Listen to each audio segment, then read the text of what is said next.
Olá, eu sou o professor Wesley Góes, da Universidade Federal do ABC, e este é mais um vídeo auxiliar da disciplina Mecânica dos Sólidos 1. O objetivo deste vídeo aqui é apresentar um exercício no sentido de destacar um dos métodos utilizados para a determinação de esforços internos de treliça, que é o método Snoss. Então, relembrando o que foi discutido em sala de aula, as barras de treliça, né, são barras sobre força normal, ou seja, são barras que só resistem e transmitem predominantemente força normal, de tração ou compressão, ou seja, as barras ou só alongam ou encurtam. Tá? Convencionalmente, a gente associou o sinal positivo para, é uma convenção, para as barras tracionadas, e a compressão, o sinal negativo que eu não coloquei aqui, tá?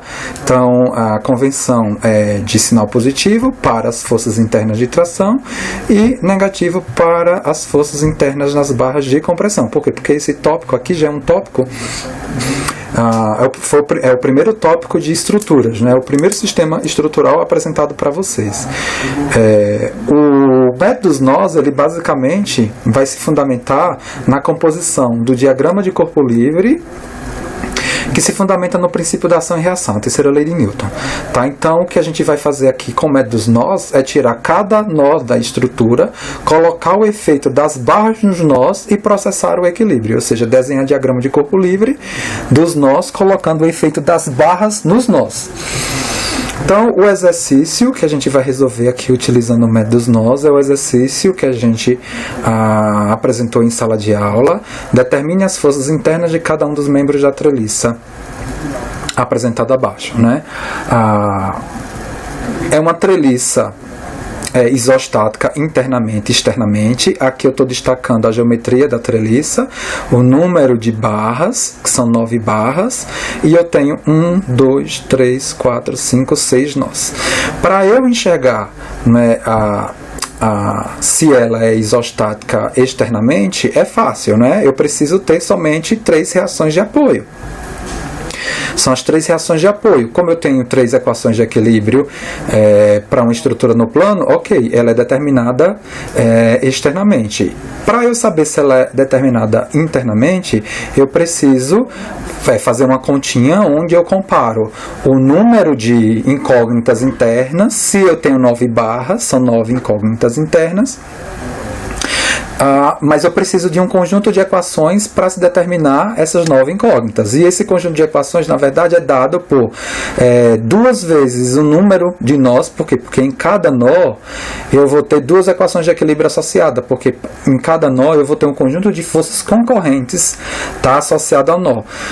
Para um sistema de forças concorrentes associada ao nó, eu sei que somente 2 equações de equilíbrio são necessárias o suficientes para a garantia do equilíbrio. E como eu tenho, na verdade, já as 3 equações de equilíbrio do geral, eu tiro, né, dessas duas n número de nós equações, as 3 equações de equilíbrio que eu já apliquei no sentido de se determinar as reações externas. Tá? Então, é justamente isso. Eu tenho 9 barras, 6 nós, 2 equações por nós. Então, o número total de incógnitas vão ser 9 internas e 3 externas.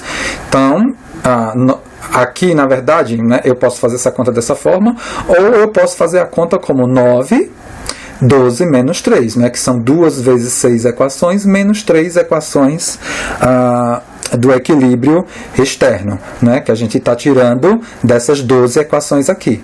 Né? Por quê? Porque quando a gente coloca o equilíbrio desse nó, a gente está colocando, né, equações, né, associadas aqui, né, no viés da totalidade da estrutura. Então a conta eu posso fazer dessa forma, né? 9, 12 menos 3 equações, ou seja, ela também é isostática internamente. Então eu tenho, né, condições plenas de se resolver, né, esse exemplo.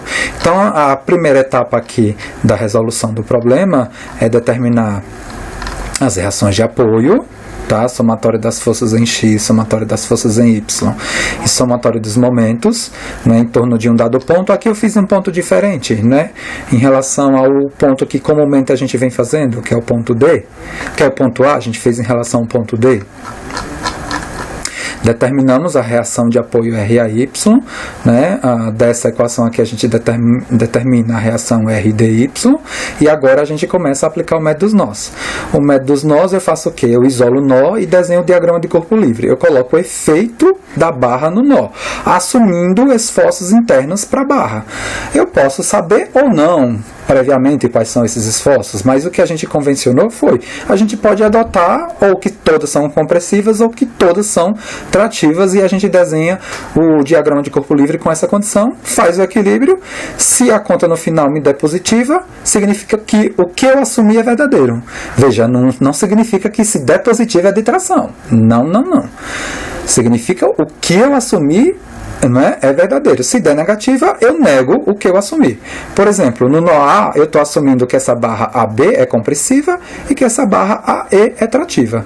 Veja, se ela é compressiva, né, são essas forças que agem na barra.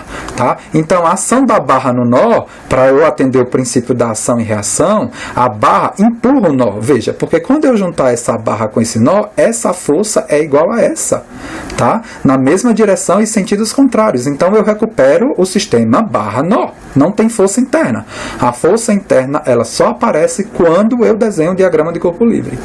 Tá? Então, a barra compressiva, ela empurra o nó. E a barra trativa, para atender aqui o princípio da ação e reação, ela puxa o nó. Então, eu assumindo essa barra compressiva e essa barra trativa, se a conta me der positiva do equilíbrio, isso significa que realmente essa barra é de compressão e essa barra é de tração. Então, processando agora o equilíbrio, tá? Com as direções dessas forças estabelecidas, eu consigo encontrar que FAE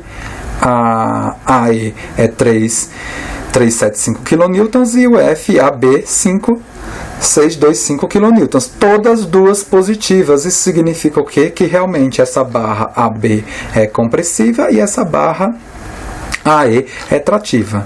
O que a gente faz? A gente geralmente monta uma tabela igual a essa, que a gente vai apresentar aqui, onde a gente coloca, né, o módulo do esforço, né, de cada barra e o tipo dele, se é de compressão ou de tração. A gente tem até o momento essas duas barras feitas. É claro que aqui eu completei toda a tabela, mas a gente vai fazendo cada um dos nós no processo de aplicação do método dos nós, para definir o restante dos esforços internos aqui. Uma observação importante é o seguinte: essa informação agora, que já foi definida, eu preciso levar para as próximas análises. Eu não posso fazer, né, olha, a barra B agora, ela vai ser trativa. Não pode. Eu determinei que ela é compressiva. Então, esse efeito de compressão da barra B, se eu pegar, por exemplo, um outro nó, eu tenho que levar essa informação, que é o que a gente vai fazer. Veja que a gente começou o nosso problema com um nó onde eu tenho somente duas incógnitas. Veja que não dá para eu começar, por exemplo, analisando esse problema pelo nó B.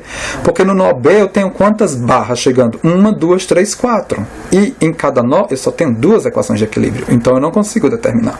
Então, na sequência lógica aqui de análise do meu problema, eu vou para o nó E, porque eu tenho já a barra AE, né, o valor dela e o tipo de esforço dela já determinado. Eu preciso determinar a força na barra EB e na barra EF, ou seja, são duas incógnitas aqui que eu preciso determinar. Pronto, então, naturalmente, o próximo nó definido é o nó E. Veja que o da barra AB, o da barra AE é 3,375, tração. Veja que eu já coloquei o efeito dele aqui. Se é tração, ele puxa o nó. E aí eu coloquei o efeito aqui de tração, assumindo-se aqui o efeito de tração para a força FEB e para a força EF.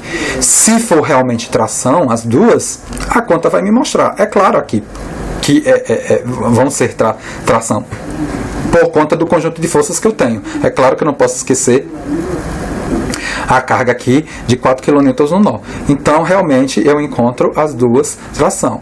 E assim eu sigo, tá, com os outros nós. O nó B, aqui eu vou passar rapidinho, porque eu vou deixar o caderno lá no site da disciplina, então você enxerga bonitinho, né, o diagrama de corpo livre do nó B, colocando-se aqui as forças, né, no seu valor, aqui, ó, veja, 5625, né, o nó B, é esse daqui.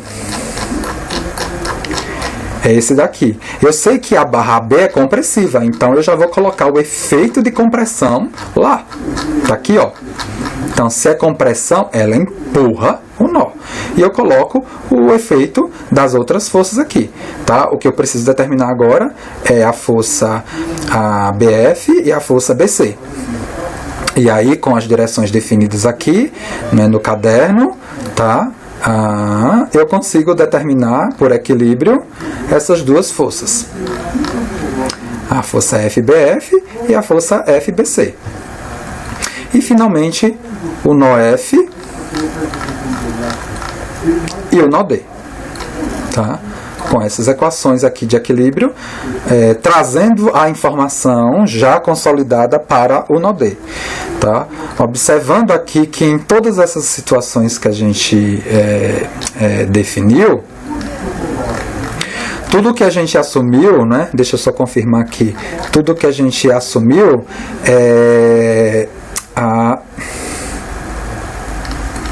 tudo que a gente assumiu aconteceu, né? Não dando nenhuma passagem aqui de força negativa, né? Ou seja, negando o que a gente assumiu. Então, olha só, para a gente confirmar.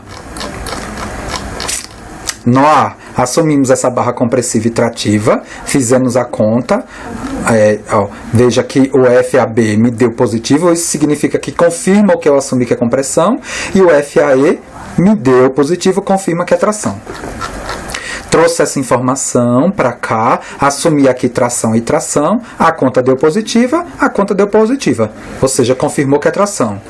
Nó B, assumi que FBC é compressão e assumi que FBF é tração.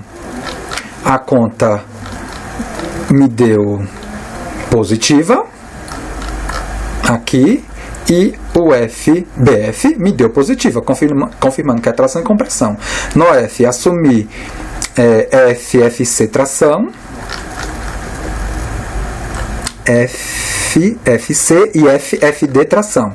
Então, FFD positivo tração e FFC positivo, ok, confirmou o que assumi. No nó D, eu assumi que o FSD é compressão. Veja, positivo, ok, me confirma a compressão. E aqui, na verdade, como eu só tinha uma incógnita, a outra equação tinha que zerar, né? Garantindo aí o equilíbrio do problema. Na verdade, além do método dos nós, a gente vai aproveitar esse vídeo para apresentar também o método da seção, que a gente vai trabalhar já na aula de hoje esse método. Então, o método da seção, diferentemente do método do nó, ele particiona a estrutura em duas, né, partes, onde explicitamente eu vou dividir a estrutura, a barra de interesse, né, a barra de interesse para se analisar o esforço interno explicitamente. Então, aqui nesse exercício, ele pede para se determinar a força nos elementos BD e DE. BD, veja, e DE. Se eu fosse utilizar o método dos nós para resolver esse exercício, eu, né, teria um esforço braçal enorme, né? Eu teria que fazer uma pesquisa primeiro se a estrutura é isostática, interna e externamente. É claro que esse exercício, né, eu vou deixar para vocês verificarem, né? Na verdade aqui a gente até verifica, né? Mas é uma estrutura isostática internamente e externamente, mas seria um esforço braçal muito grande para se resolver pelo método dos nós, porque ele está pedindo simplesmente essa informação aqui interna e essa informação aqui interna. O método das seções, ela não tem uma regra assim lógica. A gente, na verdade, parte no princípio em cortar no máximo 3 barras, vamos dizer assim, numa lógica inicial. Por quê? Porque quando a gente corta a estrutura em 3 pontos, a estrutura residual, né, ela está equilibrada, e como é uma estrutura plana, a gente só tem 3 equações de equilíbrio para aplicar, ou seja, então na verdade o que a gente pode aplicar de máximo no corte em barras são 3, porque se a gente cortar mais barras, a gente vai ter mais incógnitas e a gente não consegue na verdade, determinar. Mas essa não é uma lógica assim que se mantém. A gente precisa, na verdade, isso vai de exercício para exercício. Então, na verdade, esse exercício, como ele pediu o DB e o DE, uma lógica mais clara aqui para se determinar é tentar fazer um corte de tal forma que eu explicite aqui a força interna DB e a força interna DE. Mas a gente aqui acabou cortando a barra GE, que a gente vai ter que explicitar também esse elemento. Eu posso pegar a parte de cima do corte ou a parte de baixo do corte para estabelecer o equilíbrio. Vamos ver como é que a gente fez aqui neste exercício. Então aqui é a verificação, tá, da condição isostática externa e internamente, e o que eu fiz foi pegar, veja, eu cortei e peguei a parte de cima do corte, veja, o corte me explicitou essa força e essa força. Eu assumi que todas elas são trativas. Se elas me derem positivas, me confirma o que eu assumi. Perfeito? E com essa situação, eu posso aplicar as equações de equilíbrio, na verdade, para calcular essa informação e essa informação. Veja aqui quais foram as estratégias definidas para se calcular, por exemplo, essa força interna aqui, FDB. Eu fiz, por exemplo, o somatório de momento em torno de E0. Por quê? Porque essa força interna e essa força interna passa pelo ponto, não me dá momento, sobra quem? A única incógnita de interesse, que é o FDB direto, e eu consigo já, por essa equação de equilíbrio, calcular o FDB. Está aqui o FDB. E a outra equação de equilíbrio, por exemplo, que eu apliquei, foi justamente o somatório dos momentos em A, porque essa força passa por A, não me dá momento, e eu acabo calculando, essa força também interna não me dá momento, e eu acabo calculando a outra incógnita de interesse, que é o FDE, por essa equação de equilíbrio. Veja que as duas contas me deram positiva, confirmando que FDB é trativa e FDE é trativa. Bom, espero que esse vídeo possa te auxiliar no entendimento da disciplina. Até o próximo vídeo.